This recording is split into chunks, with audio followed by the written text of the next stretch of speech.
ताई होळीचा सण जवळ आलेला आहे. अनेकदा आपण पाहतोय की केमिकल युक्त कलर वापरले जात आहेत. पर्यावरण मित्र आपण आहात, काही आव्हान कराल? पर्यावरण मंत्री झाल्यानंतर पहिल्यांदा होळी आली तेव्हाच आम्ही आवाहन केलेलं आहे, यावर्षी पण केलेलं आहे की केमिकल युक्त असे कलर्स आपण वापरू नये. इवन होळी जी आहे आपली, जी होळी आपण जाळतो त्याला सुद्धा आपण जे ऑलरेडी वाळलेली वगैरे लाकडं वगैरे घ्यावी, त्याच्यामधून पण झाडांची तोड करू नये किंवा घासलेट किंवा पल्युटेड असं कुठले ऑइल्स वापरू नये, जेणेकरून प्रदूषण होणार नाही, असं आवाहनही आम्ही लोकांना करतो आहोत. तर आत्ताही मी मुख्यमंत्री महोदय, उपमुख्यमंत्री महोदय आणि सभापती आणि अध्यक्ष महोदय यांना सुद्धा मी हे केमिकल विरहित असे कलर्स दिलेले आहेत. आणि जर लीडर्स असं फॉलो करतील तर वेगवेगळे लोक जर आवाहन करतील तर लोक पर्यावरणयुक्त अशी होळी आणि धुलीवंदन साजरं करतात. आपण काही पथक वगैरे तयार करणार आहे का? अनेक ठिकाणी नाही पथक केमिकल्स वगैरे हे वापरतात. पाहे, हा विषय जो आहे हा आव्हानात्मक आहे आणि ह्याच्यामध्ये लोकांचा आम्हाला रिस्पॉन्स महत्वाचा आहे. असा काही दंडात्मक किंवा असा विषय नाही. पण जर कुठे तक्रार आली तर केमिकल युक्त काही आढळलं, कोणाचं नुकसान झालं तर नक्कीच ते कारवाईला पात्र राहतील. ताई, तुम्ही काल मुद्दा मांडला तर परवा काल APCBच्या IAS अधिकाऱ्यांवरती कारवाई झालेली आहे. कसं बघताय सगळं? हे पण मी मुद्दा मांडला तो प्रश्नाच्या उत्तरादाखल मांडला होता.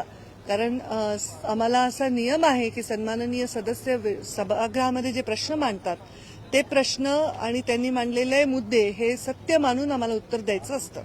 त्यामुळे जेव्हा सभागृहामध्ये मी उत्तर दिलं तर आमच्या सन्माननीय सदस्यांनी सांगितलं की आपल्याला अधिकाऱ्यांनी जे ब्रीफिंग केलंय तसं प्रत्यक्षात नाहीये. मी आपल्याला व्हिडिओ वगैरे देतो. तेव्हा मी स्पष्ट सांगितलं की बरोबर आहे, कारण इतर मंत्रालयासारखं हे मंत्रालय नाही. त्यामुळे MPCBचे अधिकारी जे आम्हाला ब्रीफ करतील त्याप्रमाणे आम्ही उत्तर देतो. पण त्यांची शाश्वती व्हावी म्हणून मी तिथे येण्याचाही शब्द दिला.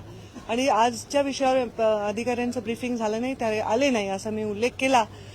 तर सभागृहाचा तो अवमान आहे हे समजून सभागृहातील तालिका अध्यक्षांनी तिथल्या सभागृहातील सदस्यांनी विषय बोलल्यानंतर सोमोटो तो निर्णय दिलेला आहे आणि मी त्याचा सन्मान करते. कारण आम्ही इथे जे प्रश्नाची उत्तर देत आहोत ती प्रश्नाची उत्तर सन्माननीय विधायकांनी विचारल्यानंतर देतो. हे जनतेचे विषय आहेत. हे काय आमचं वैयक्तिक कार्यक्रम नाहीये की ते अटेंड करण्याची चॉईस अधिकाऱ्यांना असते. मी सन्माननीय उपमुख्यमंत्री एकनाथजी शिंदे, सन्माननीय मुख्यमंत्री आणि सन्माननीय तालिका सभापती म्हणजे अध्यक्ष यांनी जो निर्णय घेतलेला आहे त्याच्यामध्ये मी त्यांचा आभार मानते. पण मी डायरेक्ट अशी कुठली तक्रार किंवा डायरेक्ट कुठली सस्पेन्शनची मागणी असं मी केली नाही. पण त्यांनी तो निर्णय घेतला तो सभागृहाचा सन्मान राखण्यासाठी घेतला. धन्यवाद.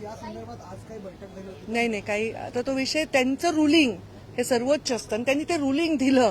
म्हणजे मी जे विषय बोलले त्याच्यावर त्यांनी ते रुलिंग दिलं आणि असं रुलिंग दिलं की उद्या अवगत करावं.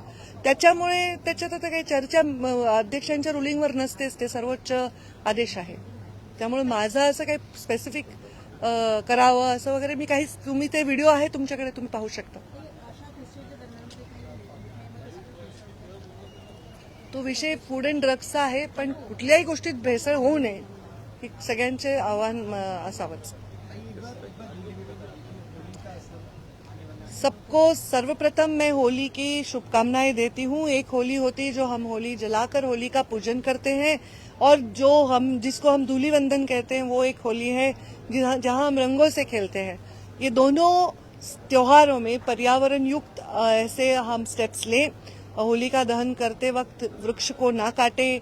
जो ड्राइड जो वृक्ष है उसको यूज करे. जो ऑलरेडी कटे हुए हैं उसको यूज करे. जो ड्राइड लीव्स है उसको यूज करे. जो पत्ते होते हैं जो ऑलरेडी पेड़ों से गिर चुके हैं, और कोई भी प्रदूषण युक्त ऐसा तेल घासलेट ऐसा उसमें ना यूज करे.